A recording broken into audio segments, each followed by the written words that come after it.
Hello students, welcome back to my YouTube channel. I hope सब ठीक होंगे। तो आज हमने जो चैप्टर कवर किया है द लिविंग वर्ल्ड जिसका नाम है, उसको हम एनसीईआरटी से देखेंगे। एनसीईआरटी से ट्रांसलेट करके हम पढ़ेंगे। पूरे चैप्टर को हम एक वीडियो के अंदर इसी में कवर करेंगे। तो सबसे पहले जहाँ से यूनिट स्टार्ट होता है तो वहाँ पर ये डायग्राम दी हुई है। ये हम एनिमल किंगडम में इसके बारे में पढ़ेंगे। तो इसका नाम है सी हॉर्स।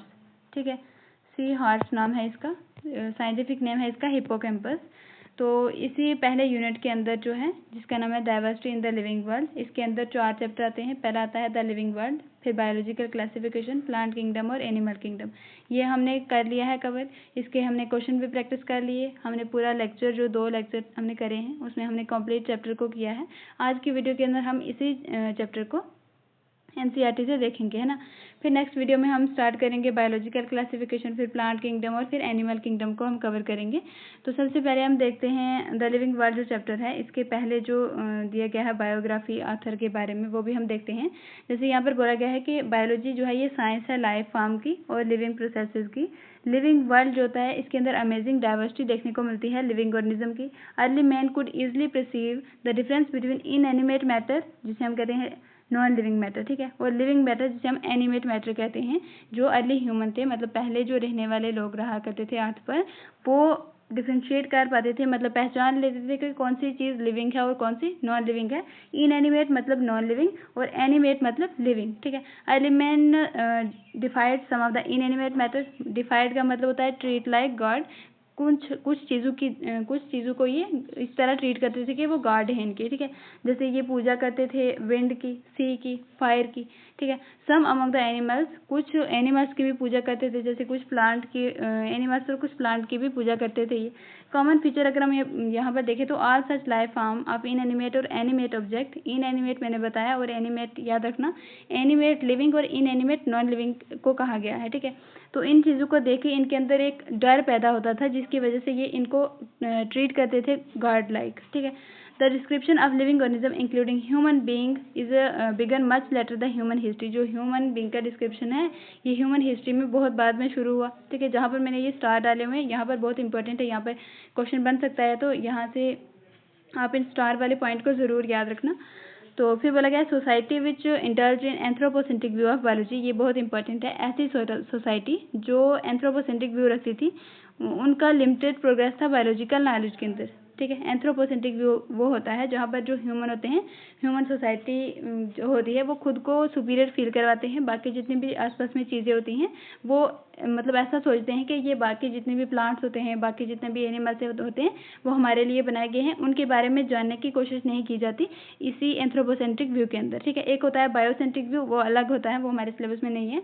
तो ये पॉइंट याद रखना। एंथ्रोपोसेंट्रिक व्यू क्या होता है, इसके अंदर जो इस तरह की जो सोसाइटी थी जो एंथ्रोपोसेंट्रिक व्यू रखती थी, उनका लिमिटेड प्रोग्रेस हुआ था बायोलॉजिकल नॉलेज के अंदर, मतलब उन्होंने दूसरी स्पीशी के बारे में जानने की कोशिश नहीं की, तो बायोलॉजिकल नॉलेज उनका कम था।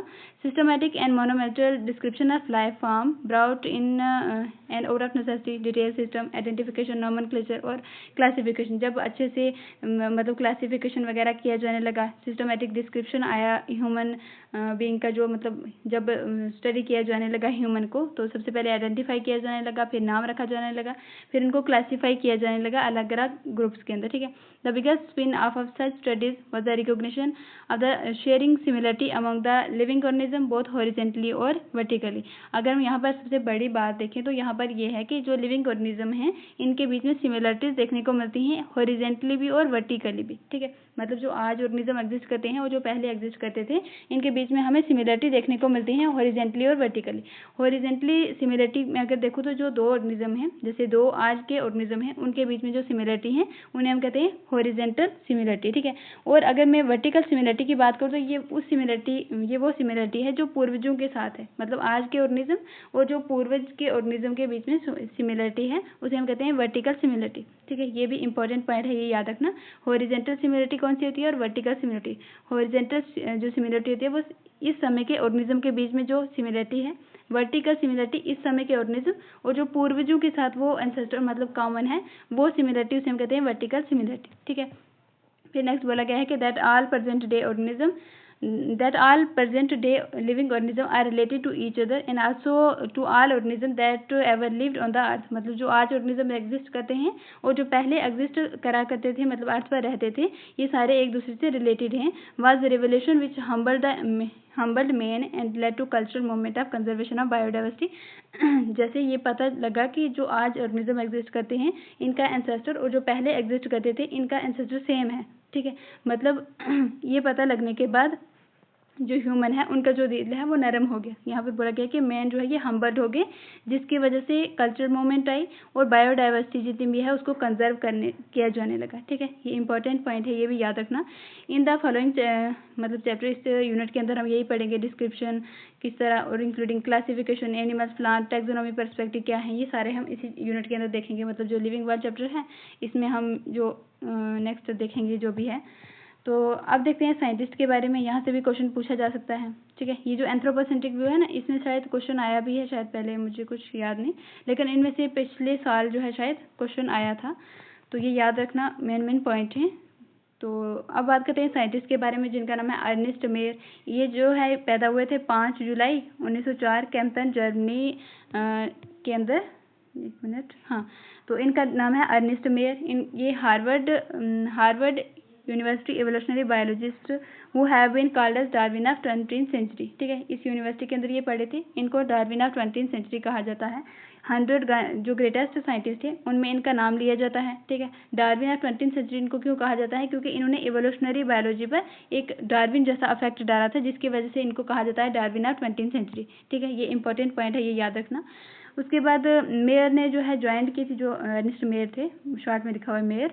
तो इन्होंने फैकल्टी ऑफ आर्ट्स जो है वो ज्वाइन किया था 1953 के अंदर साइंस में, और रिटायर हो गए थे 1975 के अंदर। इनको एक टाइटल मिला था एक्सीलेंट एग्जाज प्रोफेसर ऑफ जूलॉजी एमराइटस का। थ्रू आउट हिज 80 ईयर, मतलब 80 साल का इनका कैरियर था, जिसके अंदर इन्होंने रिसर्च की थी ऑर्निथोलॉजी, मतलब स्टडी ऑफ बर्ड्स पर। टैक्सोनॉमी मतलब ग्रुप किया जाता है जिसके अंदर ऑर्गेनिज्म को, इसमें स्टडी की थी इसने। जियोग्राफी एनिमल्स का बंटवारा किया जाता है। इवोल्यूशन हिस्ट्री के बारे में, जिसमें मतलब पास्ट के बारे में जो बताया जाता है, इस पर भी इन्होंने स्टडी की थी। सिस्टमैटिक्स मतलब किस तरह अरेंज करना है ऑर्गेनिज्म को, इस पर भी इन्होंने स्टडी की थी। हिस्ट्री, ठीक है, फिलासफी ऑफ बायोलॉजी, इन सारी चीज़ों के बारे में इन्होंने स्टडी की थी। फिलासफी के अंदर स्टडी किया जाता है आइडियाज़ को। ठीक है, तो इन सारी चीज़ों पर इन्होंने स्टडी की थी, ये पॉइंट भी याद रखना। फिर लिखा हुआ है he almost single handedly made the origin of species diversity the central question of evolutionary biology that it is today. इन्होंने अकेले ही सिंगल हैंडली इन्होंने ओरिजिन ऑफ स्पीशी डाइवर्सिटी पर सेंट्रल क्वेश्चन, मतलब एक क्वेश्चन खड़ा कर दिया था एवोल्यूशनरी बायोलॉजी पर, अकेले ही इन्होंने। He pointed the currently accepted definition of biological species. इन्होंने बायोलॉजिकल स्पीशी जो करेंटली एक्सेप्टेड डेफिनेशन है बायोलॉजिकल स्पीशी की, वो इन्होंने दी थी। ये इंपॉर्टेंट पॉइंट हमें हाईलाइट करना भूल गए, लेकिन आप ये याद रखना, ये जितने भी स्टार पॉइंट है ये याद रखना। इनको डार्विन ऑफ 20th सेंचुरी क्यों कहा जाता है? इन्होंने एवोल्यूशनरी बायोलॉजी जो थी उस पर इन्होंने डार्विन जैसा इफेक्ट डाला था। ठीक है, इन्होंने अकेले ही जो स्पीशी डाइवर्सिटी है, इन्होंने एवोल्यूशनरी बायोलॉजी पर सेंट्रल क्वेश्चन जो है अकेले ही इन्होंने मतलब उठाया था। फिर इनको जो है जो करंटली एक्सेप्टेड बायोलॉजिकल स्पीशी की डेफिनेशन है वो इन्होंने दी थी। ठीक है, उसके बाद इनको 3 प्राइज मिले थे, इसलिए इनको कहा जाता है ट्रिपल क्राउन ऑफ बायोलॉजी। ये भी इंपॉर्टेंट पॉइंट है। ठीक है, कितने प्राइज मिले थे? 3। कौन कौन से मिले थे याद रखना। नोबल प्राइज इनको नहीं मिला था। ठीक है, एक मिला था बाल्जन प्राइज 1983 के अंदर, इंटरनेशनल प्राइज जो मिला था 1994 के अंदर, क्रेफाइड प्राइज मिला था 1999 के अंदर। ठीक है, और इनकी डेथ हो गई थी ऑलमोस्ट 100 ईयर की एज के अंदर, तो 2004 के अंदर जो है इनकी डेथ हो गई थी। ठीक है, ट्रिपल क्राउन इनको क्यों कहा जाता है बायोलॉजी का, ये भी याद रखना। 3 प्राइज मिले थे, नोबल प्राइज उनमें नहीं था, बाल्जन, इंटरनेशनल और क्रेफाइड प्राइज थी। ठीक है, 20th सेंचुरी ऑफ डार्विन क्यों कहा जाता है, उसके बाद इन्होंने कौन सी डेफिनेशन दी थी, ये भी याद रखना। तो यहाँ से हमारा जो मेन चैप्टर है वो स्टार्ट होता है, चैप्टर नंबर 1, जिसका नाम है द लिविंग वर्ल्ड। इसमें क्या क्या टॉपिक है, जैसे लिविंग वर्ल्ड के बारे में हम पढ़ेंगे सबसे पहले। ठीक है, फिर diversity in the living world, ये जो व्हाट इज लिविंग है, ये जो नई एनसीईआरटी है उसमें नहीं है। ठीक है, लेकिन ये नीट में इससे क्वेश्चन पूछा जा सकता है, तो हम ओल्ड एनसीईआरटी से ही कवर करेंगे इसको। फिर हम देखेंगे डाइवर्सिटी लिविंग वर्ल्ड के अंदर, फिर टैक्सोनॉमिक कैटेगरी और टैक्सोनॉमिक एयर्स जो है ये सिलेबस में नहीं है, तो ये भी हम नहीं करेंगे। ठीक है, तो ये 3 टॉपिक हम करेंगे। सबसे पहले हम देखते हैं जो इंट्रोडक्शन पार्ट में दिया हुआ है। सबसे पहले बोला गया है कि how wonderful is the living world, कितना वंडरफुल, कितना खूबसूरत है, अजीब है living world. Wide range of जो लिविंग टाइप्स देखने को मिलते हैं, अमेजिंग है ये। एक्स्ट्रा ऑर्डिनरी हैबिटेट्स जो हमें देखने को मिलते हैं, हैं, जैसे cold mountains, deciduous forest, ocean, fresh water lakes, desert, hot spring, और इन मतलब हर जगह लिविंग ऑर्गेनिज्म देखने को मिलते हैं। ये हमें स्पीचलेस कर देते हैं, ठीक है। उसके बाद ब्यूटी बोली गई है, गैलोपिंग हॉर्स होता है दौड़ता हुआ गधा, उसे हम कहते हैं गैलोपिंग हॉर्स। माइग्रेटिंग बर्ड्स जो एक जगह से दूसरी जगह जाते हैं, ठीक है। उसके बाद वैली ऑफ फ्लावर्स और वैली फ्लावर्स की, या अटैक करता हुआ शार्क, ये हमें सोचने पर मजबूर करते हैं, मतलब इनको देख के हमें अच्छी फीलिंग भी आती है और हम हैरान भी होते हैं इनको देखकर। फिर बोला गया है कि the ecological conflict and cooperation among the member of population and among the population of an community even in molecular traffic inside the cell. यहाँ पर बोला गया है इकोलॉजिकल कॉन्फ्लिक्ट का मतलब होता है दो स्पीशी के बीच में लड़ाई, ठीक है, फाइट होना, इकोलॉजिकल कॉन्फ्लिक्ट कहते हैं। इसको मैंने डिटेल में पढ़ाया नोट्स में। इकोलॉजिकल कोऑपरेशन का मतलब होता है दो species, ecological conflict, ecological cooperation, हाँ, तो इकोलॉजिकल कोऑपरेशन के अंदर जो दो ऑर्गेनिज्म हैं ये कोऑपरेट करते हैं, आपस में मिलजुल कर रहते हैं, ठीक है। तो जो स्पीशी होती है, जैसे हमने देखा था, हाँ, पॉपुलेशन, तो मेंबर ऑफ पॉपुलेशन के अंदर भी देखने को मिलते हैं ये, और या तो कम्युनिटी के अंदर भी देखने को मिलेंगे। इकोलॉजिकल कॉन्फ्लिक्ट, इकोलॉजिकल कोऑपरेशन एक पॉपुलेशन के अंदर भी देखने को मिल सकते हैं, कम्युनिटी के अंदर भी देखने को मिल सकते हैं, और अगर हम एक सेल के अंदर देखें जिसे हम कहते हैं मॉलिक्यूलर ट्रैफिक, ये सेलुलर लेवल पर देखने को मिलता है, इंपॉर्टेंट है याद रखना। यहाँ पर भी हमें देखने को मिल सकते हैं अलग अलग इंटरेक्शन। जैसे अगर सेम स्पीशी है तो पॉपुलेशन कहेंगे, दो डिफरेंट स्पीशी हैं तो उसे हम कहेंगे कम्युनिटी, ठीक है। तो नेक्स्ट हम बात करते हैं, यहाँ पर कर लिया, हाँ, इसी की वजह से जैसे अगर हम मॉलिक्यूलर ट्रैफिक जिसे हम सेल के अंदर देखते हैं तो वो भी हमें ये सोचने पर मजबूर करते हैं कि लाइफ है क्या, ठीक है। ये क्वेश्चन इंपॉर्टेंट है। इसी क्वेश्चन के अंदर दो और क्वेश्चन छुपे हुए हैं। इम्प्लिसिट का मतलब होता है छुपे हुए। पहला क्वेश्चन है टेक्निकल क्वेश्चन, जिसके अंदर मतलब ये पूछा जाता है कि ऐसी क्या चीज़ लिविंग के अंदर पाई जाती है जो नॉन लिविंग के अंदर नहीं पाई जाती, मतलब क्या चीज़ लिविंग के अंदर है जो अपोज करती है नॉन लिविंग को, ठीक है। दूसरा क्वेश्चन अगर हम देखें तो यहाँ पर ये फिलोसफिकल क्वेश्चन है, जिसके अंदर बोला गया है कि लाइफ का पर्पज़ क्या है। लेकिन हमें यहाँ पर जो है जो साइंटिफिक क्वेश्चन है, जो टेक्निकल क्वेश्चन है, इसी का आंसर जो है हम बायोलॉजी के अंदर पढ़ते हैं। जो फिलोसफिकल क्वेश्चन है इसका हम आंसर यहाँ पर ढूंढने की कोशिश नहीं करते, यहाँ पर ये लिखा हुआ है। तो सबसे पहले जो व्हाट इज़ लिविंग, ये हम साइंस में यही पढ़ते हैं कि लिविंग है क्या, इसके बारे में सबसे पहले हम देखते हैं। तो अगर हम देखें एनसीईआरटी की line, when we try to define we conventionally look for the distinctive characteristic exhibited by the living organism। जब हम डिफाइन करने की कोशिश करते हैं कि लिविंग है या नहीं, तो हमें उसके कैरेक्टरिस्टिक किस तरह के बता रहा है लिविंग ऑर्गेनिज्म, उनको पहले देखना चाहिए। जैसे ग्रोथ हो रही है, रिप्रोडक्शन हो रही है, ability to sense environment, mount to suitable response, come to our mind immediately, other unique feature होते हैं ये लिविंग ऑर्गेनिज्म के, ठीक है। मतलब जब भी हम लिविंग ऑर्गेनिज्म को डिफाइन करेंगे तो हमारे दिमाग में आएगा सबसे पहले ग्रोथ, फिर आएगा reproduction, ability to sense environment, ठीक है, किस तरह से वो रिस्पॉन्स कर रहा है, ये सारे यूनिक फीचर हमारे जो माइंड है उसमें आते हैं। One can add a few more feature, और फीचर भी हम ऐड कर सकते हैं, जैसे metabolism, ability to self replicate, self organized, interact, emergence, ठीक है। तो ये सारी चीज़ें हम इनको डिटेल में भी पढ़ेंगे। तो यहाँ से इंपॉर्टेंट लाइन जो है यहाँ से स्टार्ट होती है, ये याद रखना। जितने भी ऑल लिविंग ऑर्गेनिज्म होते हैं ये ग्रो करते हैं। ऑल याद रखना, कहाँ पर ऑल, सम, देयरफॉर, इस तरह के क्वेश्चन याद रखना। यहाँ पर स्टेटमेंट वाइज असर्शन रीजन बन सकते हैं, ठीक है। तो मैंने इनको अलग से हाईलाइट किया हुआ है, याद रखना। जितने भी लिविंग ऑर्गेनिज्म होते हैं ये ग्रो करते हैं। जैसे लिविंग ऑर्गेनिज्म मास को बढ़ाते हैं, मतलब मास इनका बढ़ता है, या नंबर ऑफ इंडिविजुअल बढ़ते हैं, ये दोनों, इन दोनों को कहा जाता है ट्विन कैरेक्टरिस्टिक ऑफ ग्रोथ, मतलब जुड़वा कैरेक्टर हैं ये ग्रोथ के। मास का बढ़ना या इंक्रीज होना नंबर ऑफ इंडिविजुअल का, नंबर ऑफ सेल का भी इंक्रीज होना, हम कह सकते हैं कि ग्रोथ हो रही है, ठीक है। तो मल्टी सेलुलर ऑर्गेनिज्म के अंदर अगर हम देखें तो ये ग्रो करते हैं सेल डिवीजन से। लेकिन अगर हम प्लांट के अंदर देखें तो यहाँ पर सेल डिवीजन जो है ये पूरी लाइफ स्पेन के अंदर चलती रहती है, ठीक है। एक मिनट, हाँ। तो प्लांट के अंदर अगर हम बात करें तो प्लांट्स के अंदर सेल डिवीजन जो होती है पूरी लाइफ स्पेन के अंदर चलती रहती है, प्लांट की जितनी भी लाइफ स्पेन होती है। एनिमल्स के अंदर अगर हम देखें तो ग्रोथ जो होती है सिर्फ एक सर्टेन एज तक ही देखने को मिलती है, उसके बाद सेल डिवीजन होती रहती है लेकिन ग्रोथ नहीं होती, ठीक है। याद रखना, सेल डिवीजन प्लांट के अंदर पूरी लाइफ चलती रहती है, लेकिन एनिमल्स के अंदर ग्रोथ जो होती है एक सर्टेन एज तक होती है, लेकिन सेल डिवीजन जो है कुछ टिश्यू के अंदर और या जो लास्ट सेल होते हैं उनको रिप्लेस करने के लिए सेल डिवीजन होती रहती है। यहाँ पर ये इंपॉर्टेंट पॉइंट है, ये याद रखना, ठीक है।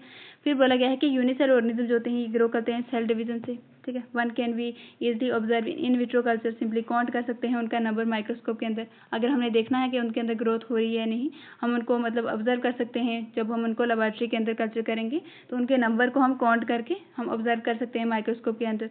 फिर बोला गया है कि मेजोरिटी ऑफ, यहाँ पर भी इंपॉर्टेंट है मेजोरिटी, ऑल, मोस्ट, ये चीज़ें याद रखना। Majority of higher plants, animals और प्लांट जो होते हैं, इनके अंदर ग्रोथ और रिप्रोडक्शन जो है ये अलग अलग इवेंट है। म्यूचुअली एक्सक्लूसिव का मतलब होता है अलग है, ग्रोथ अलग से हो रही है और रिप्रोडक्शन अलग से हो रही है। लेकिन यूनिसेलुलर के अंदर म्यूचुअली इंक्लूसिव इवेंट है, ये हम आगे देखते हैं। जैसे one must we remember that increase in body mass is consider the growth. जैसे हमने पहले देखा कि बॉडी मास का बढ़ना ग्रोथ माना जाता है। लेकिन अगर हम यही क्राइटेरिया लेते हैं तो नॉन लिविंग ऑब्जेक्ट भी ग्रो करते हैं इसी क्राइटेरिया से। जैसे if we take the increase in body mass is a criteria of growth, अगर हम ये क्राइटेरिया लेते हैं ग्रोथ का कि बॉडी का मास बढ़ रहा है, तो नॉन लिविंग ऑब्जेक्ट भी बढ़ते हैं। जैसे माउंटेन्स हो गया, बिल्डर्स हो गए, सैंड मोड्स हो गए, ये भी ग्रो करते हैं, ठीक है। तो इनके अंदर अगर हम देखें तो this kind of growth exhibited by the non living object accumulation of material on the surface. इनके अंदर जो ग्रोथ इस तरह से होती है, इनका मास इस तरह से बढ़ता है। यहाँ पर जो मटेरियल है ये इनकी सरफेस के ऊपर मटेरियल जो है वो ऐड होता है, ठीक है। एक्यूमुलेट मतलब इकट्ठा होता है मटेरियल इनके सरफेस के ऊपर। लिविंग ऑर्गेनिज्म के अंदर अगर हम देखें तो ग्रोथ जो होती है ये इनसाइड होती है, ठीक है। मतलब जो लिविंग ऑर्गेनिज्म होते हैं इनके अंदर ग्रोथ इनसाइड होती है, लेकिन नॉन लिविंग ऑब्जेक्ट होते हैं इनके अंदर ग्रोथ आउटसाइड होती है, मतलब बाहर वाली साइड पर इनके ऊपर मटेरियल एक्यूमुलेट होता है। फिर बोला गया growth therefore can not be taken as the defining property of living organism. इस वजह से हम ग्रोथ को डिफाइनिंग प्रॉपर्टी नहीं लेंगे लिविंग ऑर्गेनिज्म की। Condition under it can be observed in all living organism have to be explain and then we understand it is the characteristic of living organism, a dead organism does not grow. यहाँ पर बोला गया है कि condition हम देखेंगे कौन सी condition है। अगर कंडीशन इस तरह की बोली गई है कि क्राइटेरिया हमने जैसे मास का बढ़ना लिया हुआ है, तो मास का बढ़ना ये आउटर सरफेस पर भी बढ़ सकता है, इनसाइड भी बढ़ सकता है मास, ठीक है। इनसाइड देखने को मिलता है हमें लिविंग ऑर्गेनिज्म के अंदर, और बाहर वाली साइड ग्रोथ जो होती है ये देखने को मिलती है हमें नॉन लिविंग ऑब्जेक्ट के अंदर। तो यहाँ पर बोला गया है कि हम देखेंगे, सबसे पहले ऑब्जर्व करेंगे कि कौन सा क्राइटेरिया लिया गया है जिसके बेस पर हम बोल रहे हैं कि ग्रोथ को डिफाइनिंग फीचर बोल रहे हैं या नहीं बोल रहे, ठीक है। उसके बाद बोला गया कि कोई भी डेड ऑर्गेनिज्म जो होता है ये ग्रो नहीं करता। नेक्स्ट हम बात करते हैं रिप्रोडक्शन की। Likewise it is a characteristic of living organism. Growth और रिप्रोडक्शन जो है ये कैरेक्टरिस्टिक फीचर है, मैंने पहले भी बताया था नोट्स से जब मैं पढ़ा रही थी। ग्रोथ और रिप्रोडक्शन जो दोनों कैरेक्टरिस्टिक फीचर है, मतलब डिफाइनिंग फीचर वो होता है जिसमें बगैर एक्सेप्शन के वो सिर्फ लिविंग ऑर्गेनिज्म में पाई जाती है, उसे हम कहते हैं डिफाइनिंग फीचर। लेकिन कैरेक्टरिस्टिक फीचर वो होता है जिसमें एक्सेप्शन प्रेजेंट होता है, मतलब वो नॉन लिविंग में भी हो सकती है, अगर लिविंग में है तो लिविंग में एक्सेप्शन हो सकता है उसका, ठीक है। तो रिप्रोडक्शन जो है ये कैरेक्टरिस्टिक फीचर है लिविंग ऑर्गेनिज्म की। मल्टी सेलुलर ऑर्गेनिज्म के अंदर रिप्रोडक्शन का मतलब होता है प्रोडक्शन, प्रोड्यूस करना प्रोजेनी, जो मोर सिमिलर भी हो सकते हैं और लेस सिमिलर भी हो सकते हैं उनके पेरेंट्स से, ये याद रखना। यहाँ पर सिर्फ वो लिख सकता है कि only less similar for those of parents, ठीक है। तो मोर सिमिलर भी हो सकते हैं और लेस सिमिलर भी। Invariably and implicitly refer to the sexual reproduction. जब हम ये बोलते हैं कि जो ऑर्गेनिज्म जो ऑफस्प्रिंग प्रोड्यूस होते हैं ये उनके पेरेंट की तरफ, मतलब पेरेंट की तरह होते हैं, तो हमारा इशारा जो है वो किसकी तरफ होता है, सेक्सुअल रिप्रोडक्शन की हम बात कर रहे होते हैं यहाँ पर, ठीक है। Organism reproduce by asexual mean, fungi जो होते हैं ये मल्टीप्लाई करते हैं, spread of due to millions of asexual spore produce करते हैं। जो फंजाई होते हैं इनके अंदर एसेक्सुअल स्पोर प्रोड्यूस किए जाते हैं, इंपॉर्टेंट है ये याद रखना, मिलियंस ऑफ। लव ऑर्गेनिज्म की अगर हम बात करें, जैसे यीस्ट और हाइड्रा हो गया, इनके अंदर देखने को मिलती है हमें बडिंग, ठीक है। प्लेनेरिया जिसे हम फ्लैटवर्म कहते हैं, इसको हम एनिमल किंगडम में पढ़ेंगे डिटेल में, प्लेटीहेलमिंथिस के अंदर आता है ये। तो प्लेनेरिया को हम कहते हैं फ्लैटवर्म, इसके अंदर हमें ट्रू रीजनरेशन देखने को मिलती है। ये एग्जाम्पल बहुत ही इंपॉर्टेंट है, इनको याद रखना, ठीक है। उसके बाद बोला गया है कि फ्रेगमेंटेड ऑर्गेनिज्म जो है रीजनरेट करते हैं last part of the body और नया ऑर्गेनिज्म बन जाता है। फंजाई के अंदर अगर हम देखें या फिलामेंटस एल्गी के अंदर प्रोटोनिमा ऑफ मोसिस, आल जो है ये सारे मल्टीप्लाई करते हैं फ्रेगमेंटेशन से, ये याद रखना, सारे मल्टीप्लाई करते हैं फ्रेगमेंटेशन से। Fungi, filamentous algae, protonema of mosses, यहाँ से क्वेश्चन बना हुआ है पहले भी।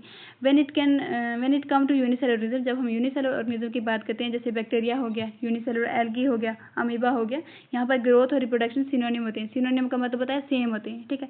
यहाँ पर जैसे ही सेल ग्रो करता है तो वो रिप्रोड्यूस भी कर लेता है। बैक्टीरिया, यूनिसेलुलर एल्गी, अमीबा, इनके अंदर ग्रोथ एंड रिप्रोडक्शन दोनों जो है ये सिनोनिम होते हैं। Increase in number of cell, जैसे सेल नंबर का बढ़ना हमने पहले भी देख लिया, इसको हम ग्रोथ कहते हैं।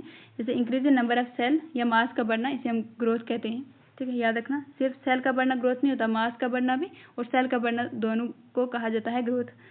उसके बाद we notice that the single cell organism we were not very clear about the about the usages of two terms growth and reproduction. यहाँ पर भी इंपॉर्टेंट पॉइंट है ये, ग्रोथ जो सिंगल सेल ऑर्गेनिज्म होते हैं इनके अंदर हम इन दो टर्म्स के लिए हमें नहीं पता है कि ग्रोथ कब हो रही है और रिप्रोडक्शन कब हो रही है, ठीक है। फिर बोला क्या है, further therefore many organism which do not reproduce. अगर हम लिविंग ऑर्गेनिज्म के अंदर भी देखें तो बहुत सारे ऑर्गेनिज्म इस तरह के पाए जाते हैं जो रिप्रोड्यूस ही नहीं करते, जैसे म्यूल हो गया, फर्टाइल वर्कर बीज हो गए, इनफर्टाइल ह्यूमन कपल हो गए। तो यहाँ पर reproduction also can not be all inclusive defining feature of living organism. जो रिप्रोडक्शन है ये कैरेक्टरिस्टिक फीचर है, ना कि डिफाइनिंग फीचर होता है लिविंग ऑर्गेनिज्म का। Of course no non living object is capable of reproducing और रेप्लिकेटिंग हिमसेल्फ। हम ये भी जानते हैं कि कोई भी नॉन लिविंग ऑब्जेक्ट होता है ये रिप्रोड्यूस नहीं करता और रेप्लिकेट नहीं करता खुद को, लेकिन लिविंग ऑर्गेनिज्म के अंदर हमें एक्सेप्शन पाया जाता है। यहाँ पर मिल गया एक्सेप्शन, जिसकी वजह से जो रिप्रोडक्शन है हम इसको डिफाइनिंग फीचर नहीं कहेंगे, ये कैरेक्टरिस्टिक फीचर है। फिर हम नेक्स्ट बात करते हैं another characteristic feature of life, जिसे हम कहते हैं मेटाबॉलिज्म, ठीक है।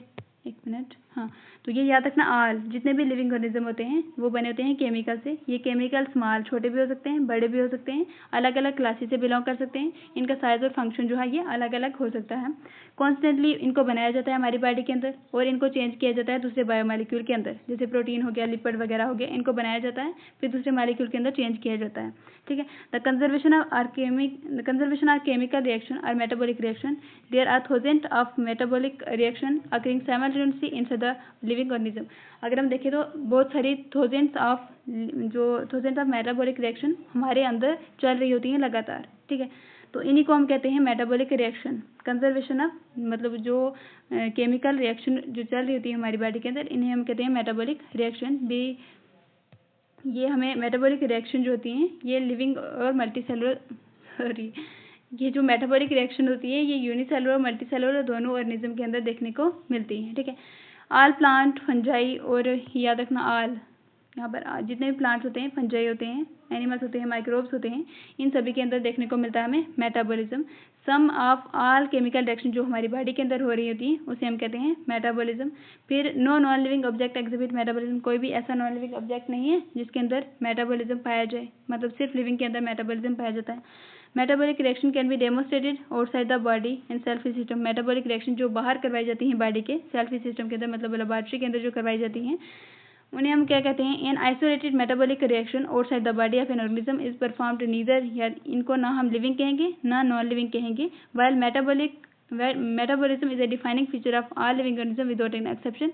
अगर हम देखें तो मेटाबॉलिज्म जो होता है ये डिफाइनिंग फीचर होता है, ठीक है, सारे लिविंग ऑर्गेनिज्म के अंदर देखने को मिलता है बगैर एक्सेप्शन के।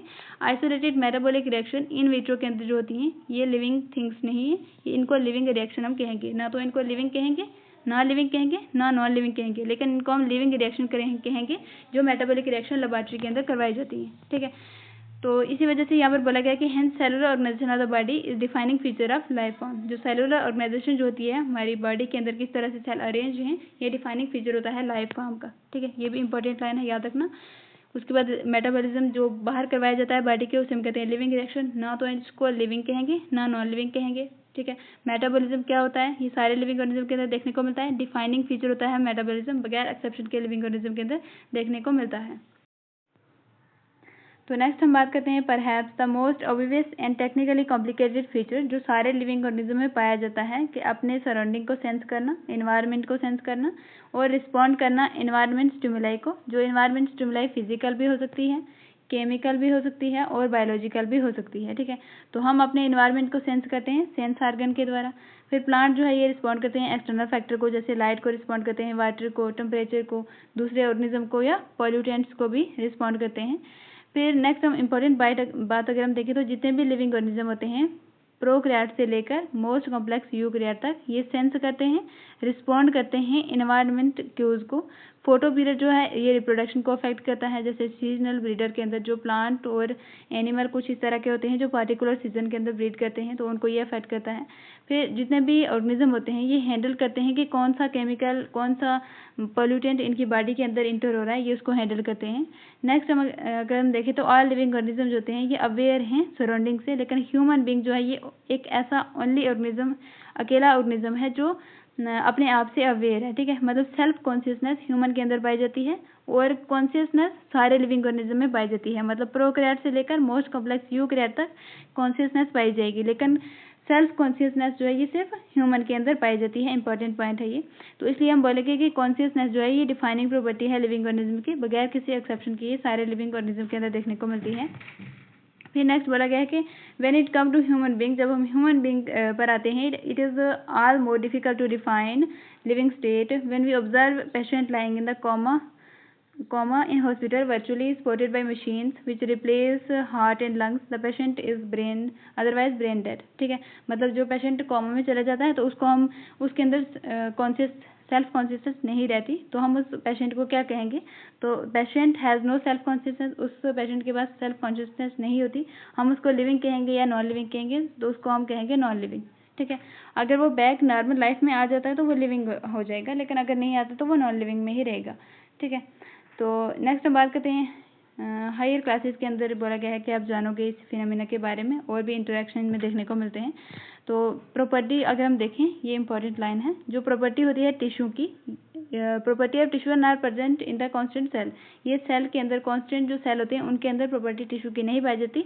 ये तब अराइज होती है प्रॉपर्टी जब उनमें इंटरेक्शन देखने को मिलती है। बहुत इंपॉर्टेंट पॉइंट है, जब सेल के बीच में इंटरेक्शन होती है तो जो कांस्टेंट सेल होते हैं इनके बीच में इंटरेक्शन होती है, तो इंटरेक्शन से एक प्रॉपर्टी अराइज होती है, उसे हम कहते हैं इमर्जेंट प्रॉपर्टी। ठीक है, तो similarly property of cellular organelle are not present in the molecular constants of organelle, लेकिन ये अराइज होती है, इंटरेक्ट करते हैं जब ये मॉलिक्यूलर कंपोनेंट आपस में, तो ही ये प्रॉपर्टी अराइज होती है। ठीक है, तो interaction result in emergent property, जब इंटरेक्ट करेंगे आपस में तो एमर्जेंट प्रॉपर्टी अराइज होगी। ठीक है, हायर लेवल पर अगर हम देखेंगे तो ये देखने को मिलती है इमर्जेंट प्रॉपर्टी। ये फिनोमेना तब सच होता है जब हम हायरार्किकल ऑर्गेनाइजेशन को देखते हैं। ठीक है, हायरार्किकल ऑर्गेनाइजेशन के अंदर ये फिनोमेना सच होता है। तो हायरार्किकल ऑर्गेनाइजेशन कॉम्प्लेक्सिटी पर ऑल लेवल पर देखने को मिलती है। Therefore we can say that the living organism are self replicating, मतलब डीएनए से डीएनए बनाते हैं, evolving, self regulating, just minute, हाँ, interactive system and capable of responding to external stimuli. मतलब लिविंग ऑर्गेनिज्म जो होते हैं ये सेल्फ रेप्लिकेटिंग होते हैं, सेल्फ इवॉल्विंग होते हैं, खुद को रेगुलेट करते हैं। ठीक है, और इंटरैक्ट करते हैं ये, और रिस्पॉन्ड करते हैं एक्सटर्नल स्टिमुलाई को। ठीक है, तो फिर बोला गया है कि बायोलॉजी क्या है? बायोलॉजी जो है ये स्टोरी है लाइफ की अर्थ के ऊपर। ठीक है, इसके अंदर हम स्टोरी पढ़ते हैं इवोल्यूशन की, लिविंग ऑर्गेनिज्म जो पाए जाते थे अर्थ पर पाए जाते हैं। ऑल लिविंग ऑर्गेनिज्म जो प्रेजेंट अभी हैं, ऑर्गेनिज्म जो पास्ट में थे, फ्यूचर में जो आएंगे, उनकी हम स्टडी करते हैं बायोलॉजी के अंदर। आर लिंक्ड हैं ये एक दूसरे से कॉमन जेनेटिक मटेरियल पर, लेकिन डिग्री इनकी अलग अलग है। ये इंपॉर्टेंट है, यहाँ पर सेम डिग्री लिख सकता है, लेकिन यहाँ पर वेरिंग डिग्री है। ठीक है, जितने भी ऑर्गेनिज्म जो आज पाए जाते हैं, पहले पाए जाते थे और आगे आने वाली जनरेशन में पाए जाएंगे, ये सारे ऑर्गेनिज्म एक दूसरे से लिंक्ड हैं। जेनेटिक मटेरियल कॉमन है, एंसेस्टर इनका कॉमन है इस वजह से, और इनकी जो इनके अंदर जेनेटिक मटेरियल है वो वेरिंग डिग्री पर देखने को मिलता है, अलग अलग डिग्री देखने को मिलती है जेनेटिक मटेरियल की। ठीक है, तो नेक्स्ट हम स्टार्ट करते हैं diversity in the living world, जो नई एनसीईआरटी में यहाँ से आगे दिया हुआ है। तो डाइवर्सिटी मतलब किस तरह के लिविंग ऑर्गेनिज्म देखने को मिलते हैं अलग अलग तरह के लिविंग वर्ल्ड के अंदर। फिर बोला क्या है कि if you look around you will see large variety of living organism, मतलब आप अपने अराउंड देखते हो तो तुम्हें बहुत अलग अलग तरह के लिविंग ऑर्गेनिज्म देखने को मिलेंगे। बी इट पोटेड प्लांट, जैसे एक पोटेड प्लांट कौन से होते हैं? जो पोट में लगाए हुए प्लांट होते हैं, गमले में लगाए हुए प्लांट, उनको कहते हैं पोटेड प्लांट। ठीक है, potted plant, insect, birds, your pets and animals and plants, अलग अलग तरह के आपको प्लांट, इंसेक्ट, बर्ड्स, पेट्स देखने को मिलते हैं अगर आप अपने अराउंड देखते हो। There are also several organism but that you can see with your naked eye, but they are all around. ठीक है, यहाँ पर कैन वर्ड दिया, कैन नॉट है, तो यहाँ पर ये बोला गया है कि बहुत सारे ऑर्गेनिज्म इस तरह के हैं जिनको आप नेक्ड आई से नहीं देख सकते, लेकिन फिर भी वो आपके अराउंड पाए जाते हैं। If you increase the area, जैसे तुम एरिया बढ़ाते हो, if you increase the area you make the observation in the range of variety of organism that you see would increase. ये बोला है कि जैसे आप एरिया बढ़ाते हो तो रेंज और अलग अलग तरह के वेराइटी ऑफ ऑर्गेनिज्म आपको ज़्यादा देखने को मिलेंगे। Obviously if you are visit to a dense forest, अगर आप एक जंगल के अंदर जाते हो, you probably see more greater number and kind of living organism. हाँ, number and kind of living organism dense forest के अंदर ज़्यादा देखने को मिलेंगे। Each different kind of plant animal organism जो तुम देखते हो उसे हम कहते हैं स्पीशी, ठीक है, याद रखना। Each different kind of organism जो हम अपने अराउंड रोज देखते हैं उसे हम कहते हैं स्पीशी, ठीक है। तो फिर बोला गया है कि जैसे जैसे आप एरिया बढ़ाते हो तो नंबर ऑफ रेंज और वेराइटी ऑफ ऑर्गेनिज्म जो होते हैं ये भी बढ़ते हैं। जैसे अगर हम एक गार्डन के अंदर देखें, हमने नोट्स में देखा था कि अगर एक गार्डन के अंदर अगर हम देखें तो वहाँ पर हमें नंबर ऑफ स्पीशी कम देखने को मिलते हैं, लेकिन अगर हम एक डेंस फॉरेस्ट में चले जाएं तो वहाँ पर हमें अलग अलग प्रकार की स्पीशी देखने को मिलती हैं, बहुत डाइवर्सिटी देखने को मिलती है। फिर अगर हम देखें, ये भी इम्पोर्टेंट है, number of species that are known और डिस्क्राइब्ड, जितनी स्पीशी जिनको हम जानते हैं और डिस्क्राइब हो चुकी हैं, मतलब डिस्क्रिप्शन इनका लिख दिया है आज तक, वो है 1.7 to 1.8 मिलियन, ठीक है। मिलियन है, बिलियन नहीं है, इसको 70 to 80 लाख भी कह सकते हैं, ठीक है। तो ये डाटा इंपॉर्टेंट है, याद रखना। फिर बोला गया है कि दिस रेफर टू बायोडाइवर्सिटी, ये जो स्पीशी जिनको हम मतलब जानते हैं और डिस्क्राइब्ड हैं, अलग अलग तरह की स्पीशी देखने को मिलती है, इसे हम कहते हैं बायोडाइवर्सिटी। बायोडाइवर्सिटी का मतलब होता है नंबर और टाइप ऑफ ऑर्गेनिज्म जो अर्थ पर प्रेजेंट होते हैं उसे हम कहते हैं बायोडाइवर्सिटी, ठीक है। Number and type of organism जो अर्थ पर पाए जाते हैं उसे हम कहते हैं biodiversity. We should remember here that as we explore new areas and even old one, new organisms are continuously being identified। ये बोल रहा है कि हमें ये याद रखना चाहिए कि जब हम नया एरिया एक्सप्लोर करते हैं, जहाँ पहले हमने एक्सप्लोर कर लिया मतलब पुराना एरिया, उसके अंदर भी नई स्पीशी जो है वो आइडेंटिफाई होती रहती हैं। नए एरिया जब हम एक्सप्लोर करेंगे वहाँ पर तो नई स्पीशी हमें मिलेंगे ही, लेकिन हमने पहले 2-3 साल जहाँ पर हमने एक्सप्लोर की थी स्पीशी, वहाँ पर आकर अगर हम वापस देखेंगे तो वहाँ पर हमें और स्पीशी भी देखने को मिलती हैं, ठीक है। फिर नेक्स्ट बोला गया कि as started earlier there are millions of plant and animals in the world. जैसा हमने पहले देखा कि मिलियंस ऑफ प्लांट और एनिमल्स देखने को मिलते हैं वर्ल्ड के अंदर। We know that the plant and animals in an own area by their local names. जैसे अगर हम ये जानते हैं कि जो भी प्लांट होते हैं, एनिमल्स होते हैं, ये अपने एरिया के अंदर उन्हीं लोकल नेम से इनको जाना जाता है। जैसे लोकल नेम जो होते हैं ये वेरी करते हैं, एक जगह से दूसरी जगह जाते हैं। एक कंट्री के अंदर अगर हम देखें तो वहाँ पर भी जो प्लांट होते हैं उनको अलग अलग नाम से बुलाए जाते हैं, दूसरी कंट्री में अलग नाम से बुलाए जाते हैं। Probably you would recognise the confusion that we created if we did not find ways and mean to talk to each other, we refer to organism we are talking about।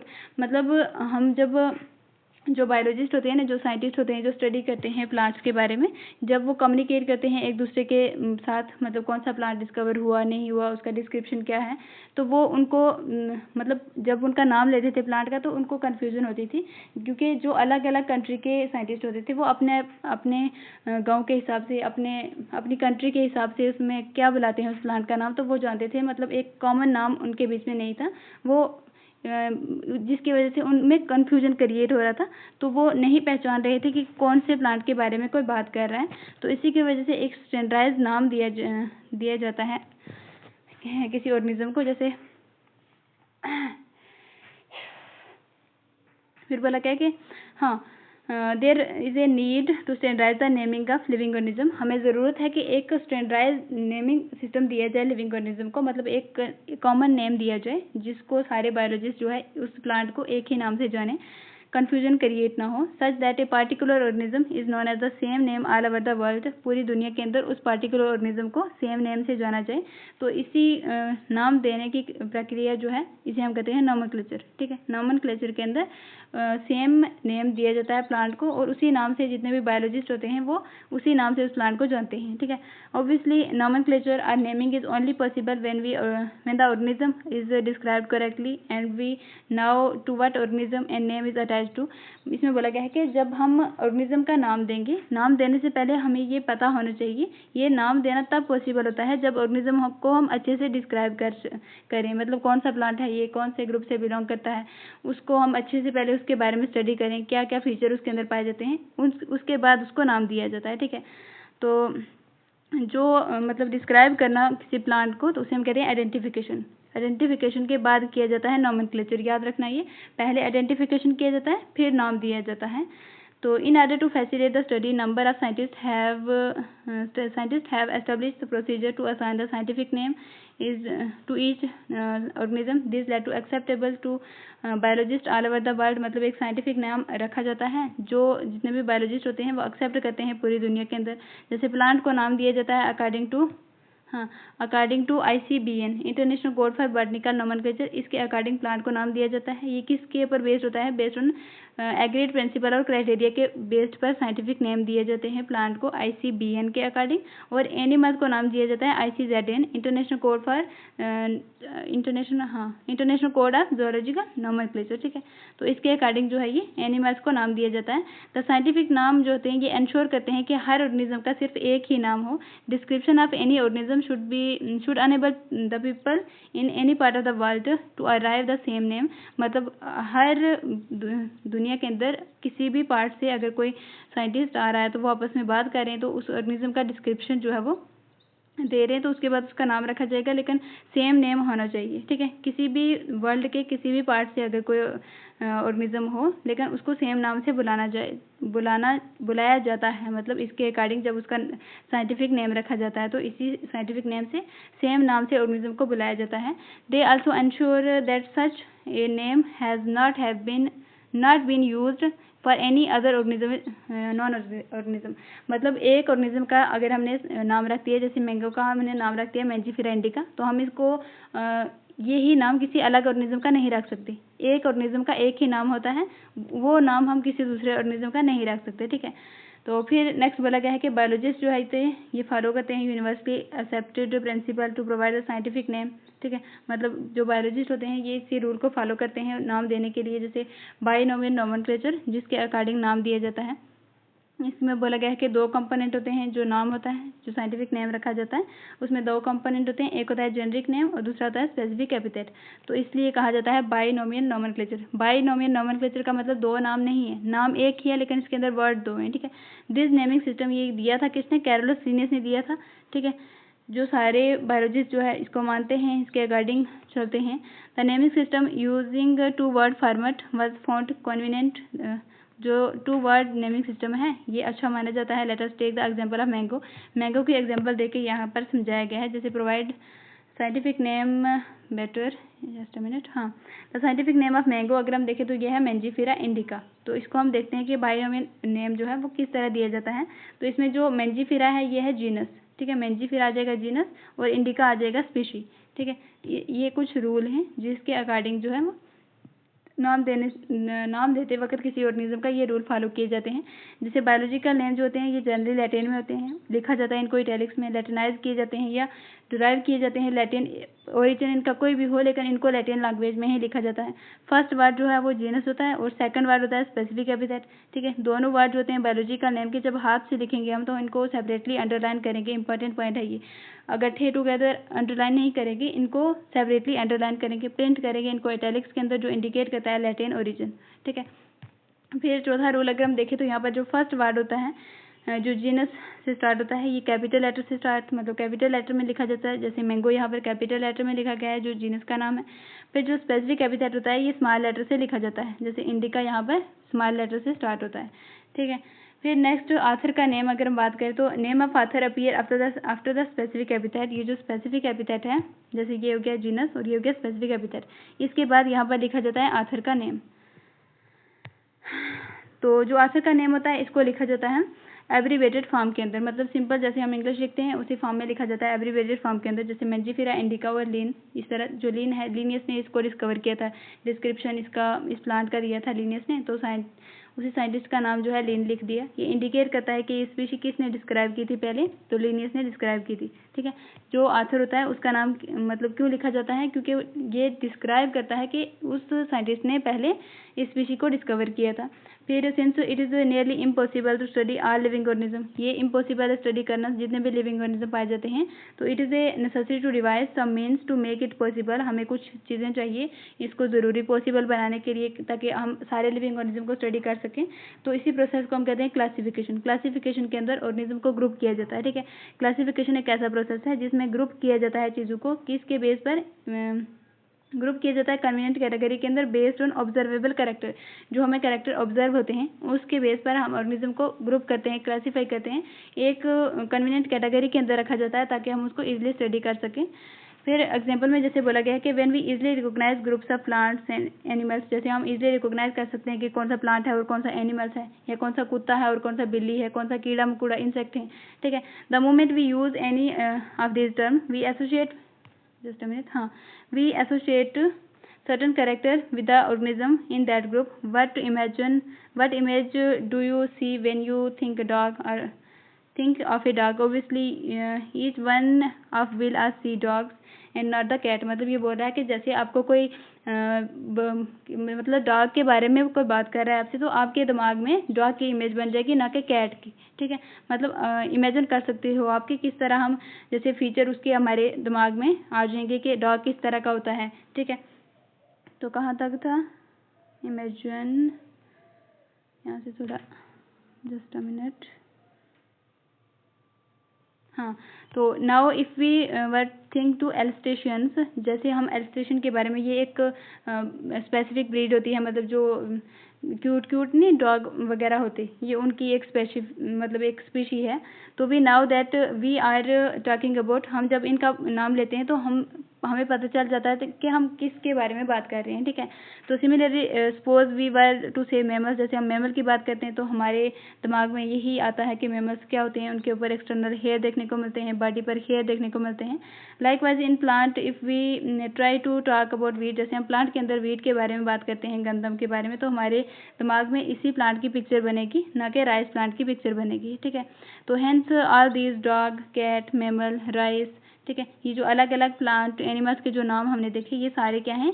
Convenient category हैं जिनको study किया जाता है इनके अंदर आके। मतलब अगर कोई कुत्ता है तो उसको कुत्ते की कैटेगरी में रखा जाएगा, अगर कोई बिल्ली है तो उसको कुत्ते के साथ नहीं रखा जाएगा, उसको बिल्लियों के साथ ही मतलब ग्रुप किया जाएगा। मैमल्स को मैमल के साथ, जो वीट प्लांट है उनको वीट प्लांट के साथ, राइस प्लांट, इनके अंदर एक टैक्सोनॉमिक एक कन्वीनियंट कैटेगरी के अंदर इन, जैसे कैट की भी अलग अलग स्पीशी हो सकती हैं, मैमल्स की भी अलग अलग स्पीशी हो सकती हैं, डॉग की भी अलग अलग स्पीशी हो सकती हैं, लेकिन इनको एक ही ग्रुप के अंदर रखा जाता है बेस्ड ऑन इनके जो ऑब्जर्वेबल कैरेक्टर होते हैं उसके बेस पर, ठीक है। तो साइंटिफिक टर्म में हम इन्हीं कन्वीनियंट कैटेगरी को हम कहते हैं टैक्सा। जैसे एक कैट हो गया एक टैक्सा, मैमल हो गया एक टैक्सा, वीट, राइस, ये सारे टैक्सा हैं। Have you must recognise the taxa can indicate the category at different very different level. ये इंपॉर्टेंट है, ये याद रखना। टैक्सा इंडिकेट करता है कैटेगरी को अलग अलग लेवल पर। जैसे प्लांट जो होता है ये टैक्सा है, wheat is also a taxa, similarly animals, mammal, ये सारे क्या हैं? टैक्सा हैं, लेकिन ये अलग अलग लेवल पर है, ठीक है। उसके बाद बोला गया है कि हाँ, the dog, mammal and mammals are animals. हाँ, ये जो डॉग है ये क्या है? मैमल, और मैमल क्या है? ये एनिमल्स के अंदर आते हैं, ठीक है। Therefore mammals, animals, mammals, dog जो है तो ये रिप्रेजेंट करते हैं टैक्सा अलग अलग लेवल पर, ठीक है। मतलब मैमल अलग टैक्सा है, डॉग अलग टैक्सा है, एनिमल अलग टैक्सा है, लेकिन ये एक दूसरे से लिंक्ड हैं, तो ये अलग अलग लेवल ऑफ टैक्सा पर से अलग अलग लेवल ऑफ टैक्सा से बिलोंग करते हैं ये, ठीक है। तो हैंस बेस्ड ऑन कैरेक्टरिस्टिक्स, इसी कैरेक्टरिस्टिक के बेस पर अगर हम देखें तो सारे लिविंग ऑर्गेनिज्म जो है इनको क्लासीफाई किया जाता है अलग अलग टैक्सा के अंदर। तो इसी प्रोसेस ऑफ क्लासिफिकेशन को हम कहते हैं टैक्सोनॉमी, ठीक है। एक्सटर्नल और internal structure along with structure of cell, developmental process, ecological information of organism, ये ज़रूरी है इन मॉडर्न टैक्सोनॉमिक स्टडी के लिए, ठीक है। ये मॉडर्न टैक्सोनॉमिक स्टडी का बेसिस बनाते हैं। ये याद रखना कौन कौन से प्रोसेसेस हैं। फिर बोला गया है कि कैरेक्टराइजेशन, आइडेंटिफिकेशन, क्लासिफिकेशन, नॉमेनक्लेचर, ये सारे प्रोसेस जो होते हैं ये हैं बेसिक ऑफ टैक्सोनॉमी। याद रखना ये कौन कौन से प्रोसेस जो है ये बेसिक हैं टैक्सोनॉमी के। तो टैक्सोनॉमी कोई नई चीज़ नहीं है। यहाँ पर ह्यूमन बीइंग जो थे ये हमेशा ही human being have also been interested to know more and more about the various kind of organism, particularly with reference to their own use. In early days, human being needed to find sources for their basic need of food, clothing, shelter. Earliest classification जो है ये based थी uses और uses of organism पर। मतलब इसमें ये बोला गया है कि जो पहले ह्यूमन थे वो सिर्फ ये नहीं जानने की कोशिश करते थे कि अलग अलग तरह के ऑर्गेनिज्म, उनके बारे में तो जानने की कोशिश करते ही थे, लेकिन किसके बेस पर करते थे? वो अपने किस तरह कोई चीज़ उसके यूज़ में आ रही है उनके बेस पर वो चीज़ों को मतलब चीज़ों के बारे में जानने की कोशिश करते थे, इंटरेस्टेड थे उन चीज़ों के बारे में जानने की। जैसे अर्ली डे के अंदर अगर हम देखें तो ह्यूमन बींग्स होते हैं ये अपने बेसिक नीड के हिसाब से, जैसे जो जिन प्लांट से उनको फूड मिलता था उनको उन सभी प्लांट को फूड के लिए मतलब ये ग्रो करने लगे, उनकी देखभाल करने लगे। जिनसे क्लॉथिंग मिलते थे वो अलग, जिनसे वो अपना मकान वगैरह बनाते थे वो अलग उनको क्लासीफाई किया जाने लगा। तो जो अर्लीस्ट क्लासिफिकेशन थी ये सिर्फ बेस थी किस तरह उस चीज़ को यूज़ किया जाता है अलग अलग ऑर्गेनिज्म को, ठीक है। तो यहाँ पर ये दोबारा रिपीट हो गया ये वाली, ये हमने देखा ना अभी, हाँ। तो यहाँ से human being were since long not only interested to knowing more about the different kind of organism and their diversity but also relationship among them. तो जो अर्ली ह्यूमन थे हमने देखा कि वो सिर्फ ये जानने के इंटरेस्ट में नहीं थे, अलग अलग डिफरेंट काइंड ऑफ ऑर्गेनिज्म को जानने का इंटरेस्ट तो उनमें था ही, लेकिन वो उनमें देखते थे कि उनमें रिलेशनशिप क्या है ये भी जानने में वो इंटरेस्टेड थे। तो इसी स्टडी जो इस ब्रांच के अंदर हम स्टडी करते हैं ऑर्गेनिज्म के बीच में रिलेशनशिप क्या है तो उसे हम कहते हैं सिस्टमैटिक, ठीक है। याद रखना अर्ली ह्यूमन जो है वो सिर्फ ये इंटरेस्टेड नहीं थे जानने के अंदर कि अलग अलग तरह के ऑर्गेनिज्म और उनकी डाइवर्सिटी, वो ये भी समझने में मदद मतलब इंटरेस्ट था उनको कि उन ऑर्गेनिज्म के बीच में रिलेशनशिप क्या है, ठीक है। तो जिस ब्रांच के अंदर हम स्टडी करते हैं रिलेशनशिप अमंग द ऑर्गेनिज्म उसे हम कहते हैं सिस्टमैटिक। तो वर्ड अगर हम सिस्टमैटिक की बात करें तो ये ड्राइव किया है लैटिन वर्ड से, ठीक है। इंपॉर्टेंट है याद रखना, यहाँ पर ग्रीक बोल सकता है लेकिन लैटिन वर्ड से ड्राइव किया गया है सिस्टमैटिक वर्ड को, जिसका मतलब होता है सिस्टमैटिक अरेंजमेंट ऑफ ऑर्गेनिज्म। जो लीनियस थे इन्होंने क्या किया था, सिस्टमा नेचुरी जो है ये टाइटल की तरह पब्लिकेशन किया था, मतलब एक बुक थी उसका इन्होंने टाइटल रखा था सिस्टमा नेचुरी, ठीक है। The scope of systematic was later enlarged, it include identification, nomenclature, classification and systematic takes into account the evolutionary relationship among the organism.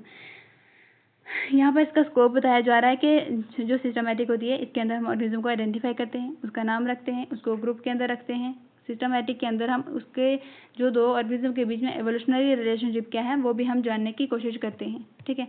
तो ओवरऑल अगर हम यहाँ पर देखें तो टैक्सोनॉमी में ये सारी चीज़ें आ रही थी, सिर्फ सिस्टमैटिक्स नहीं आ रहा था। तो टैक्सोनॉमी के अंदर अगर हम एवोल्यूशनरी रिलेशनशिप को जोड़ दें मतलब सिस्टमैटिक्स उसे हम कहेंगे तब, ठीक है। तो नेक्स्ट हम बात करते हैं टैक्सोनॉमी कैटेगरी की। जैसे क्लासिफिकेशन एक सिंगल स्टेप प्रोसेस नहीं है, इसमें हायरार्की ऑफ स्टेप देखने को मिलते हैं। हर स्टेप को हम कहते हैं रैंक या category. Since the category is part of overall taxonomic arrangement, जो कैटेगरी होती है ये ओवरऑल पार्ट होता है टैक्सोनॉमिक अरेंजमेंट का, जिसे हम कहते हैं टैक्सोनॉमिक कैटेगरी। सारी कैटेगरी मिलकर बनाती हैं टैक्सोनॉमिक हायरार्की, ठीक है। जैसे ये है, जस्ट अ मिनट मैं आपको बताती हूँ, लास्ट पर दिए हुए, हाँ ये हैं टैक्सोनॉमिक कैटेगरी, ठीक है। जैसे स्पीशी से लेकर किंगडम तक ये हैं taxonomic category. Species, genus, family, order, class, phylum या डिवीजन और किंगडम, इन सभी को हम एक एक करके पढ़ेंगे। तो इन्हीं के बारे में बात हो रही है, यही है टैक्सोनॉमिक कैटेगरी। कहाँ से पढ़े थे हम, हाँ। तो taxonomic category taxonomic category and hierarchy can be illustrated by the example insect represent a group of organism and common ancestor like 3 pair of jointed legs. Mean insect are recognizable in concrete object which are classified and thus we were given a rank और category. मतलब जैसे insect को classify किया गया है कि उनके पास jointed leg पाई जाती हैं, इसी के बेस पर इनको जो रिकॉग्नाइज हो जाते हैं इनके फीचर, इसी के बेस पर इनको एक पार्टिकुलर रैंक या कैटेगरी के अंदर रखा जाता है। Can you name the other such organism, क्या तुम दूसरे किसी ऑर्गेनिज्म को इसी तरह नाम ले सकते हो जिनको मतलब उनके फीचर के हिसाब से अलग अलग कैटेगरी में रखा जाता है। तो remember the group of represent, ये याद रखना कि जो ग्रुप है ये रिप्रेजेंट करता है कैटेगरी को, कैटेगरी फर्दर रिप्रेजेंट करती है, डिनोट करती है रैंक को, और रैंक जो है ये जिसे हम कहते हैं टैक्सोन, ये यूनिट ऑफ क्लासिफिकेशन होता है, ठीक है। ये इंपॉर्टेंट पॉइंट है, यूनिट ऑफ क्लासिफिकेशन टैक्सोन को कहा जाता है या रैंक को। टैक्सोनॉमिक ग्रुप या कैटेगरी ये अलग अलग बायोलॉजिकल एंटिटीज़ हैं, सिर्फ मॉर्फोलॉजिकल एग्रीगेट नहीं है। मतलब किसी ऑर्गेनिज्म को सिर्फ हम मॉर्फोलॉजी के बेस पर उसको हम क्लासीफाई नहीं कर सकते, उसके अंदर बायोलॉजिकल एंटिटीज़ क्या हैं उसके बेस पर भी हम उसको क्लासीफाई करते हैं।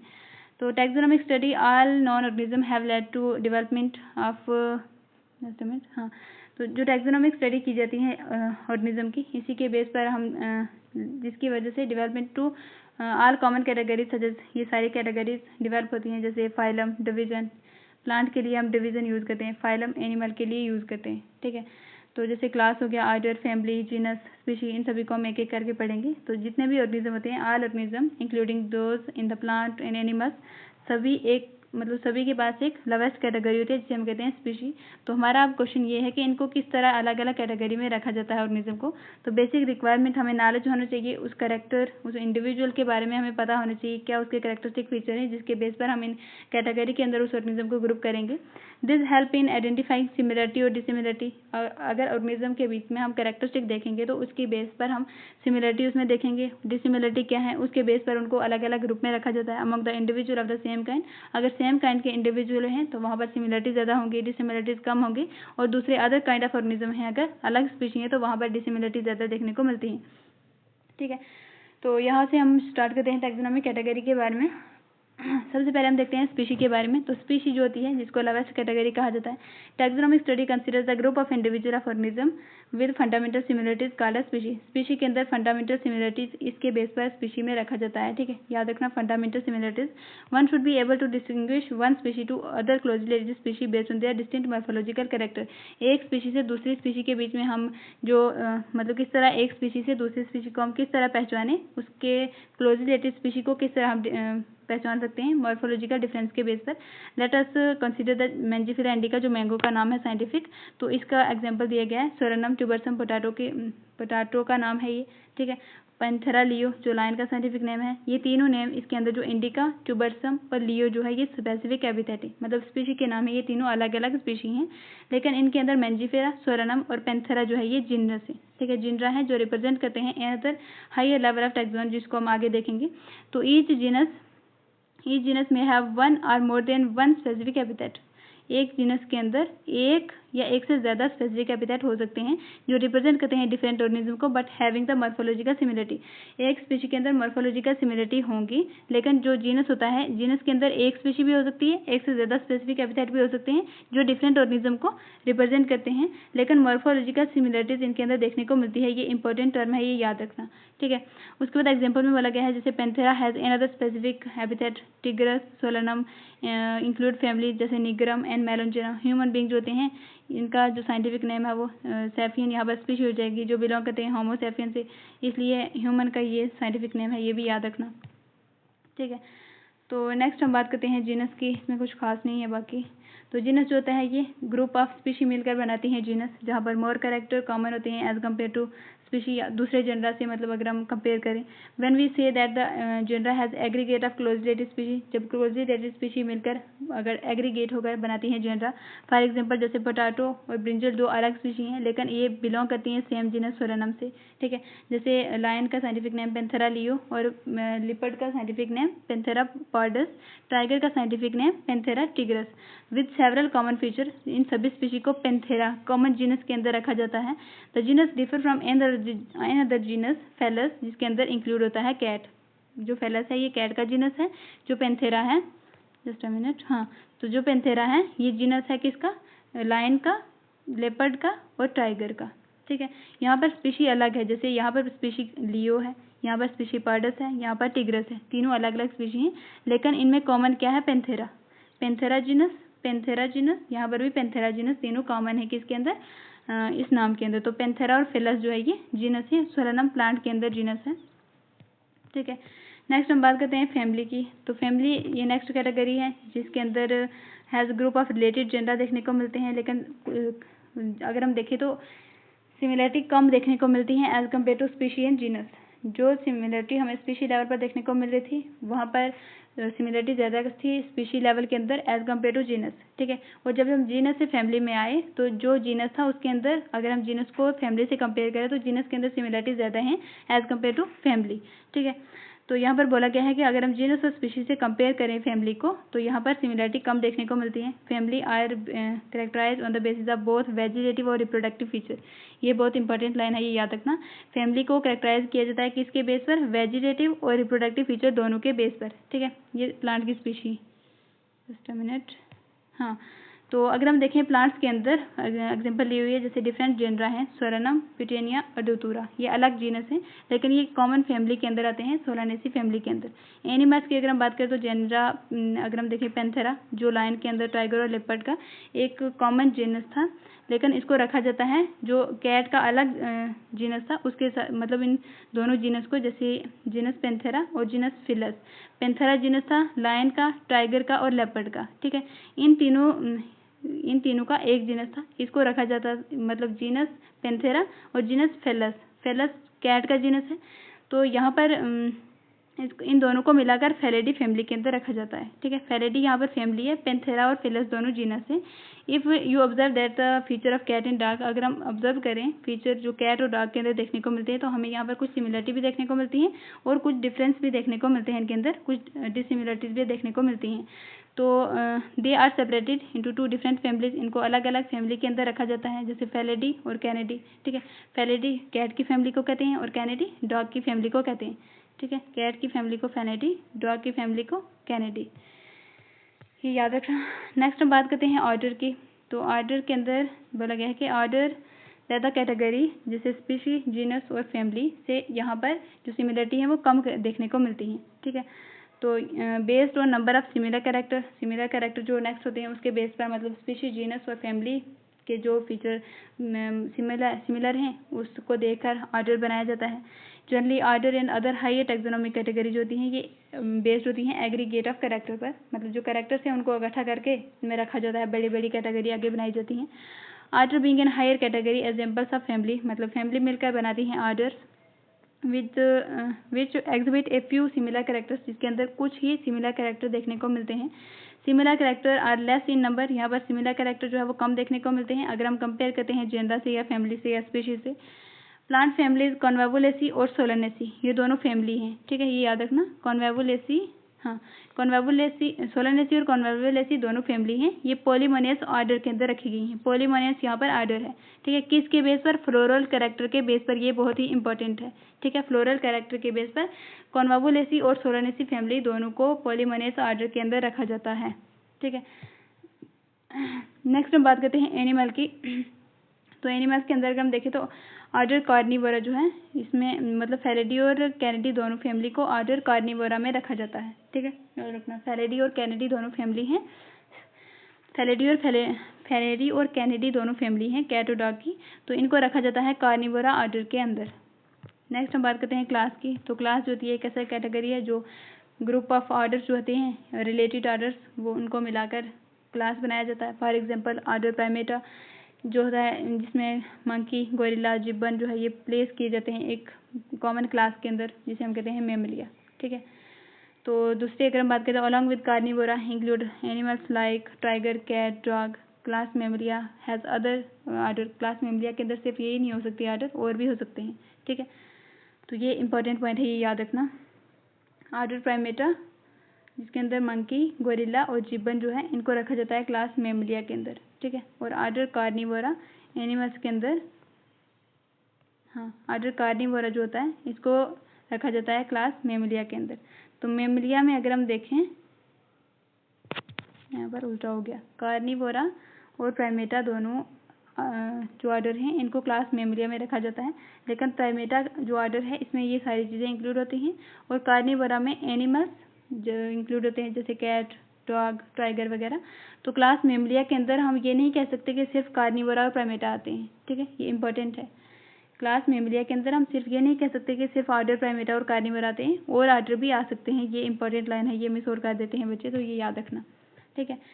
तो नेक्स्ट हम देखते हैं सेकंड लास्ट कैटेगरी जिसका नाम है फाइलम, ठीक है।